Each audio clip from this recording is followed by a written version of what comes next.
Programme کے آغاز میں ایک واقعہ جو کل رات ہوا اس کا ذکر کرنا چاہوں گا۔ اسد علی طور یہ سما ٹی وی سے وابستہ تھے، ان کے گھر میں گھس کے ان کے اوپر تشدد کیا گیا، اور یہ پہلا موقع نہیں ہے کہ کسی جرنلسٹ یا میڈیا آرگنائزیشن کے کسی آدمی کے ساتھ یہ سلوک کیا گیا ہو۔ لمبی ایک فہرست ہے اور اس میں دن بدن اضافہ ہوتا جا رہا ہے، کبھی وہ متی اللہ جان کی شکل میں، کبھی ابصار کی شکل میں، کبھی اسد طور کی شکل میں، اور جن لوگوں کے اوپر غداری کے پرچے ہوتے ہیں جس میں یہ بھی شامل تھا، اسد بھی شامل تھا، وہ اس سے ہٹ کے ہیں۔ ایک زمانہ تھا کہ جرنلزم ایک پیشن کا نام تھا، اور لوگ آتے اس میں پیسہ کمانے نہیں تھے، صرف اس لیے آتے تھے کہ ان کو ایک کریز ہوتا تھا دماغ کے اندر کہ ہم نے کوشش کرنی ہے پاکستان میں جو خامیاں کمزوریاں یا کہیں کسی ادارے کے اندر رانگ ڈوئنگ ہو رہی ہے اس کو آشکار کرنا ہے، لوگوں کے سامنے رکھنا ہے، تاکہ پاکستان میں بہتری کا عمل شروع ہو۔ کسی بندے سے زیادتی ہوئی ہے تو اس کو رپورٹ کرنا ہے تاکہ اس کی سنوائی ہو سکے۔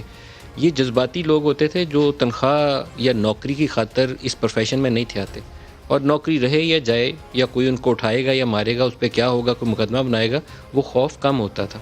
وہ اب ناپید ہوتے جا رہے ہیں، چند ایک روگ رہ گئے، لیکن جو چند ایک ہیں ان کی عزت کریے، ان کو مار مار کے مکائیے نہیں۔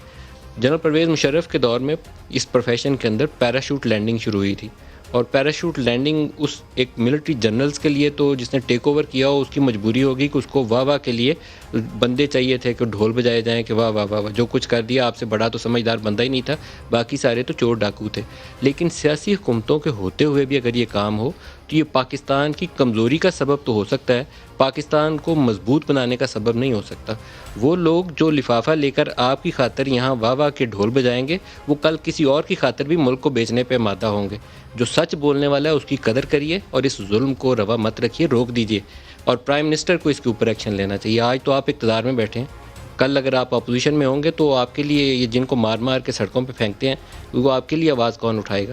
تھوڑی سی چیزوں کے اوپر بندے کو اسرٹ کرنا چاہیے۔ ہر چیز کے اوپر اگر آپ آنکھیں بند کر لیں گے کہ میں نے نہیں اٹھایا کسی اور نے اٹھایا، تو یہ آپ کی ذمہ داری ہے۔ آپ الیکٹڈ اس وقت پرائم منسٹر ہیں، آپ کو اون کرنا پڑے گا ان لوگوں کو، اور ان کی خاطر آپ کو سٹینڈ لینا پڑے گا۔ اگر وزیر اعظم آج ان کی خاطر سٹینڈ نہیں لیں گے، یہ مار دیں ان کو، 4 6 8 10 اور لوگ ہوں گے، اس کے بعد پھر وہ ڈھول بجانے والا گروپ باقی رہ جائے گا، پیراشوٹ لینڈرز جو ہیں، تو وہ کل آپ کے کام نہیں آئیں گے، پاکستان کے بھی کام نہیں آئیں گے۔ جو بکاؤ مال آج ہے وہ کل بھی بکاؤ مال ہوگا، یہ بات آپ لکھ کے رکھ لیجئے۔ قدر کریے اس بندے کی جو سچ بولنے پہ ماتا ہے، اس کی قدر کریے چاہے وہ کڑوا بولتا ہے۔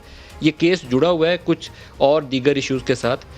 2-3 جرنلسٹوں کو صرف اس لیے مار پڑی کہ فائز عیسیٰ کیس کے اندر ان کی یا ان کی اہلیہ کے انٹرویوز بہت ہو رہے تھے، تو آج ہی حکومت نے ایک ریویو پٹیشن فائل کرنے کی کوشش کی جو ابھی اعتراضات کے ساتھ واپس ہو گئی ہے۔ وہ کہہ رہے ہیں کیوریٹو پٹیشن ہم اعتراض دور کر کے دوبارہ داخل کرنے کی کوشش کریں گے۔